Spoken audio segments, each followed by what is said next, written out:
नमस्कार। इस खास सेगमेंट में आपका स्वागत है। मैं हूं सुनील। इस खास सेगमेंट में हम जीव विज्ञान के अध्याय विविध से संबंधित बनने वाले प्रश्नों के बारे में जानेंगे, जो railway, SSC, CGL, Haryana CET group C व डी परीक्षा के लिए काफ़ी मददगार साबित हो सकते हैं, जिनके इर्द गिर्द आपकी परीक्षा में सवाल बनाए जा सकते हैं।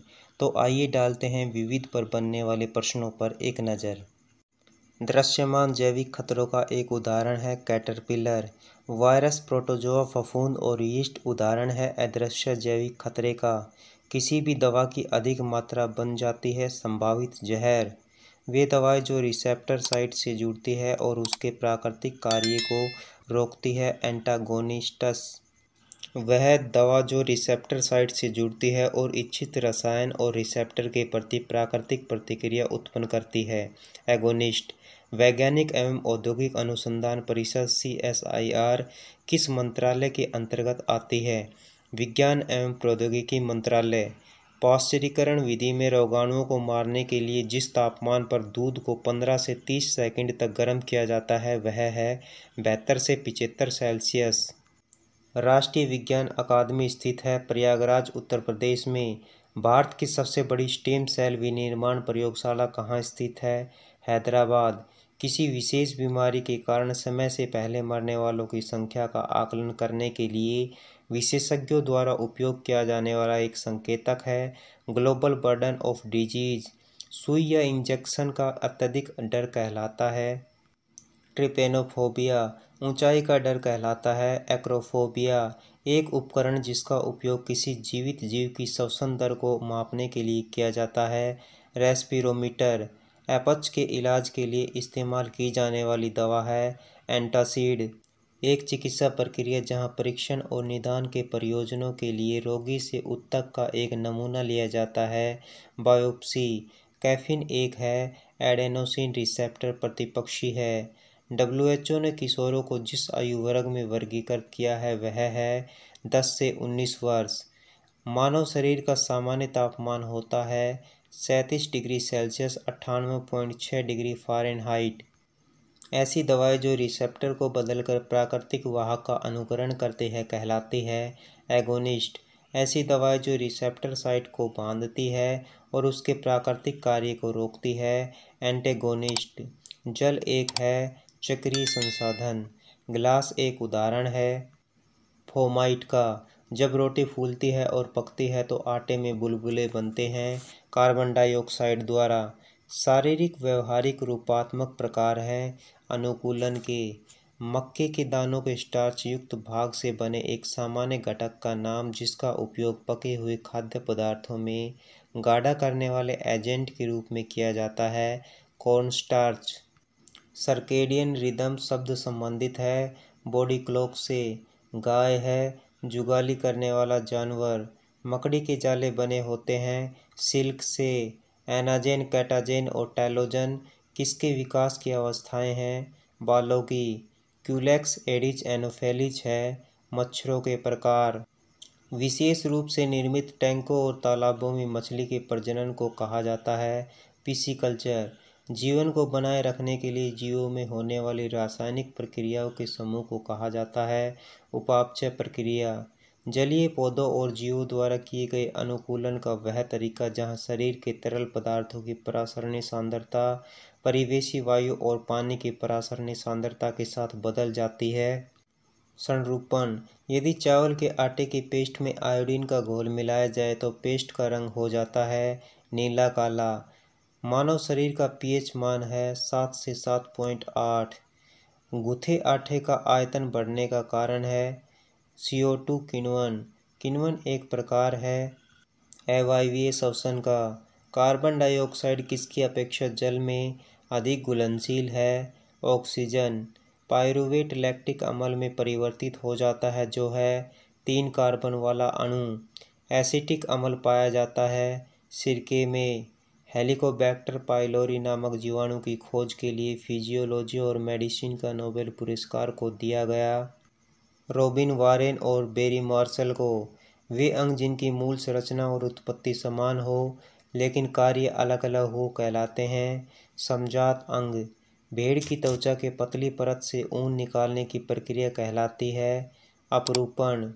बाज की अनुमानित गति होती है 320 किलोमीटर प्रति घंटा।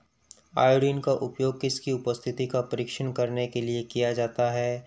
खाद्य में से स्टार्च की। लैक्टोज बनता है गैलेक्टोज और ग्लूकोज से। डेंड्रीमर नैनो आकार के अरीय सममित अणु होते हैं जिनका उपयोग किया जाता है स्वास्थ्य और औषध उद्योग में। ग्लिसरॉल के साथ किसके संयोजन से लिपिड बनता है? वसीय अम्ल। आयुर्वेद में ब्राह्मी का उपयोग किया जाता है स्मरण शक्ति बढ़ाने के लिए। एरिथ्रोमाइसिन टेट्रासाइक्लिन स्ट्रेप्टोमाइसिन उदाहरण है एंटीबायोटिक के। मानव ध्वनि उत्पन्न होता है स्वर रज्जु की कंपन से।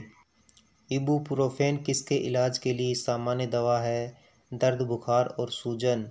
एमोक्सिलिन ऐसा पेनिसिलिन एंटीबायोटिक है जो लड़ता है बैक्टीरिया से। एन्नाटो के बीज और अर्क का उपयोग मिलावट के रूप में किया जाता है डेयरी उत्पाद में। FELS ग्रीनिच पाइल और टेनर व्हाइट हाउस उदाहरण है। आयु सत्यापन परीक्षण के। मानव में रक्तचाप मापने के लिए प्रयुक्त उपकरण है स्फिग्मोमेनोमीटर। तुलसी का पौधा उदाहरण है औषधीय पौधा का। अंगूर की खेती को कहा जाता है विटिकल्चर। किसी पशु स्रोत से मानव प्राप्तकर्ता में अंगों या उत्तकों का प्रत्यारोपण कहा जाता है जेनोट्रांसप्लांटेशन। एक ऐसी जैविक घटना जिसके द्वारा एक जीव ऐसे जैव रसायन उत्पन्न करता है जो दूसरे जीव के अस्तित्व और विकास को प्रभावित करता है कहलाता है एलेलोपैथी। बिच्छू बूटी की पत्तियों के चुभने वाले बाल मानव शरीर में तरल पदार्थ को इंजेक्ट करते हैं जिससे जलन और दर्द होता है। वह तरल पदार्थ है मेथेनोइक एसिड। रोगी के आहार में कौन सा धातु लवण देने के बाद रोगी के उदर आहार नलिका की जांच एक्सरे से की जा सकती है? Barium sulphate. किसी विशेष जीव के सभी सदस्य जैसे गुलाब के पौधे एक वर्गीकरण श्रेणी से संबंधित होते हैं जिसे कहा जाता है वंश जीनस। यूरिया का उत्पादन किसके चयापचय से होता है? प्रोटीन के। शैवाल और कवक के बीच सहजीवी संबंध को कहा जाता है काई।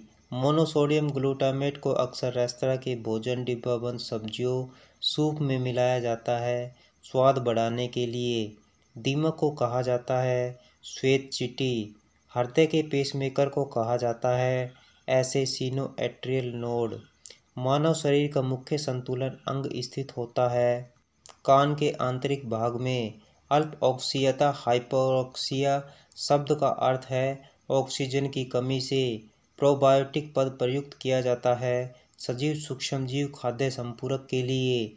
जोशुआ लेडरबर्ग को फिजियोलॉजिया मेडिसिन में 1958 के नोबेल पुरस्कार से सम्मानित किया गया था आनुवंशिक पुनर्संयोजन के लिए। फिजियोलॉजिया मेडिसिन में नोबेल पुरस्कार 1933 में सम्मानित किया गया थॉमस हंट मॉर्गन।